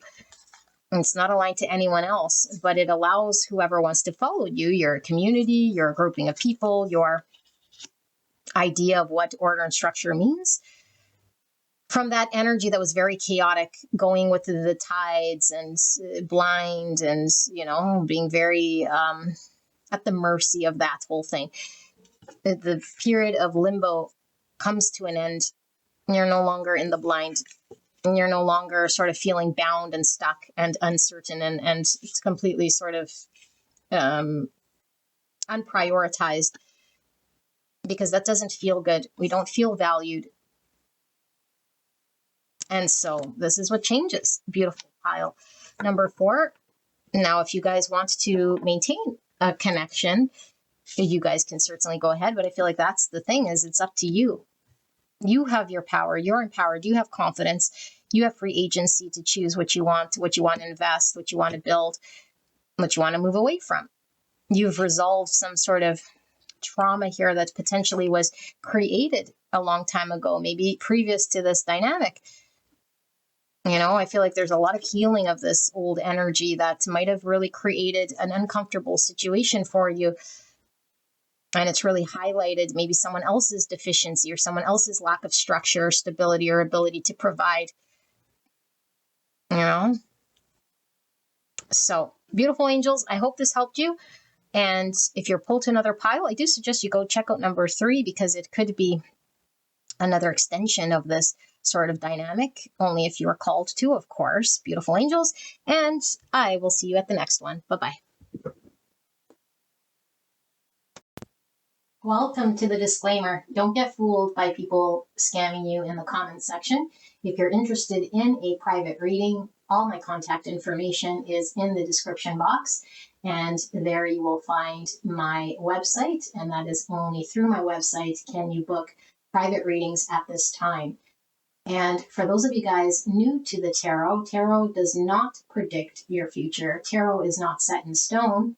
Tarot is reflecting back to you a state of consciousness that is something you can either resonate with or not. And so it's very important that you are in tune with your intuition so that you know whether the pile you're picking, the information coming through, is reflecting back to you your own intuition, state of consciousness, your subconscious. And this will be the best way for you to know that the message is indeed meant for you. So if your intuition is not clear or it's cloudy, then you might be tapping into the wrong pile, or information might be coming through that is not dictating whatever your circumstance situation is. So it is important that you work with the divine to develop your intuition. Best way is to sit through the card layout, which I do include with most of my readings, where you can ask the divine to come up with what you'll see, feel, or hear to determine whether the pile makes sense for you. And so you can ask the divine to show you those signs, symbols, synchronicities, either throughout your dreams or throughout your day, and certainly throughout the reading, so that you can be assured that the messages you're tapping into are the right messages for you. If you are drawn to multiple piles with the pick a card readings, listen to your intuition. A lot of times energy is interconnected, and in this channel, a lot of times all my piles could be interconnected. So do not feel obligated to only select one or all or none. It is definitely up to you and your intuition. If you are in a pile and it is not resonating, there is no need to continue listening to that pile. If it doesn't resonate, sometimes it gives us perspective so that we know what is resonating for us. So even piles that do not resonate could provide some insight. Keep in mind that if you have strong energy in your presence, other people, situations, that could be quite heavy energetically or strong energetically, spiritually heavy, those might pull through the pile. So it might not be your energy that I'm picking up, but your situation, your circumstance, or people that you're dealing with. It's up to you to keep an open mind in regards to what it is that I'm connecting to, if it is resonating to your story. Do not take any messages that don't belong to you. There will be specific messages that come through for certain individuals, even though the pile might be your pile, but the specific message does not connect to you. Do not take those messages. Only take the ones that resonate for you. It should be the overall energy in that pile that is resonating to your story. It is the gist of that energy that should be overall the story or the energy of the situation, circumstance, or the person that I'm tapping into. If you are unprepared to listen to difficult messages, messages that offer healing, messages that might provide someone else's perspective that we're not quite ready to listen to, it might be a good time to come back when we're fully healed or prepared to listen to messages. My commitment to you is to read the cards with transparency and as much compassion as I can. It is difficult for me to provide you with any guidance in the comments section without knowing your specific situation. A lot of times the piles do come reversed and they might not match the exact description of the reading. And although I am posting the description of that reading, my intention is to always deliver that in which the description talks about. But sometimes spirit comes through with the mere reflection of either something objectively pulling through, some guidance pulling through, or something completely unrelated. And that is not up to me, and I certainly don't select what comes through. But Spirit knows when you will click on whichever video in order for you to hear the messages that are being pulled through. It might just be for one person, and that one person was needing to hear it. So if you are frustrated with that, it's early to tell in a reading whether it is resonating or not, especially if we've sat through the card layout. Again, do not feel obligated to take any messages that aren't for you. You can certainly switch your own situation, circumstance, or energy based on the reading you get. So if a reading does resonate, but you want a different outcome, then utilize the reading in order for you to make conscious choices, different decisions.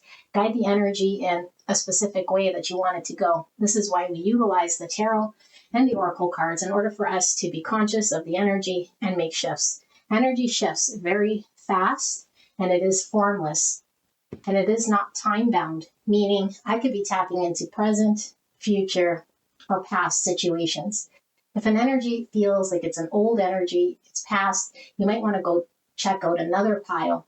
There could be one that's talking to your current situation, or we could be looking at a future state of consciousness. These readings might not make any sense to you at the time because it is beyond your level of comprehension. You might want to come back to these readings at a later date. That's why all these readings are timeless unless otherwise stated. And so, as I mentioned, it is up to you, depending on when you click on the reading, to know whether it is useful information to help guide you. All of my readings offer a level of healing, whether it is understanding someone else's perspective, if it is understanding our own perspective, tapping into subconscious energies, or looking at objective situations from the point of view of the creator. All information helps us to put the pieces of the puzzle together so that we can make better decisions when we're involved with difficult or challenging people or circumstances. This is the reason I do the tarot. I do not do the tarot so that we can dwell in hurts and in pain. So if we're suffering, we're allowed to feel how we feel. Pain is inevitable. We all suffer from pain, but the suffering is certainly up to us. And my mission is that we release suffering. Undue suffering does not need to persist. If we choose to suffer, it is because we're making a decision to stay in the suffering. The choice is always ours to get out of suffering. And so sometimes we don't like to hear what it is that's being communicated because it might release us or relieve us from stories, from comfort zones, from pains and clutches that we've used in the past in order for us to feel safe, in order for us to remain in our comfort zone. And as I mentioned, healing isn't always easy. So it is sometimes very difficult for us to acknowledge truths because sometimes a comforting lie is what we choose to believe in. I do not feed comforting lies. I will not read information or readings here that provide you a level of comfort and water the truth down. I don't want you to leave here feeling a false sense of security, but I do want you to leave with a sense that I justified your own intuition, your own energy and suspicion, or whatever you were wanting to confirm with the divine. I also want to make mention that I am not everybody's reader. So at times my voice is annoying, even to myself. And sometimes I deliver messages that aren't quite as concise as they can be. Spirit knows which words I will use in order to channel the information that my soul tribe, the people being drawn to the reading, need to hear. So those words are crafted by the design. I don't spend a whole bunch of time trying to analyze. I do know when it feels right, and I do know that sometimes it's a struggle to come up with a word that can define energy. Energy is not words. Energy can't fit into words. And so sometimes these readings could be a lot of repeating the same thing as I'm trying to find the right word. And if you've tried channeling, you'll notice that a lot of people who channel, they do repeat a lot of words until the right word comes through. Sometimes readings, unfortunately, don't make sense until the very end. And we might go down one path only to find that the answer was something else, or that the reading was something else completely. I don't intend this. Some days my channeling is very strong, and other days it is difficult for me to follow. And sometimes if it is difficult for me to follow, it can make complete sense on your end, but the delivery on my end might sound a little chaotic or confused because I don't understand everyone's situation and circumstance. Keep in mind, these are general readings, and these readings touch a lot of people, a lot of viewers. If you don't connect with my style, if you don't connect with the readings, then I do suggest you go find another reader. There's many on YouTube. And it could just be the reading or the pile wasn't your fit.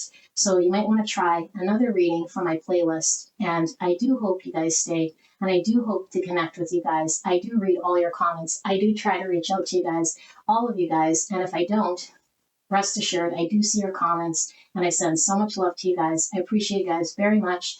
And I'm so honored to do this journey with you guys. Bless you and God bless.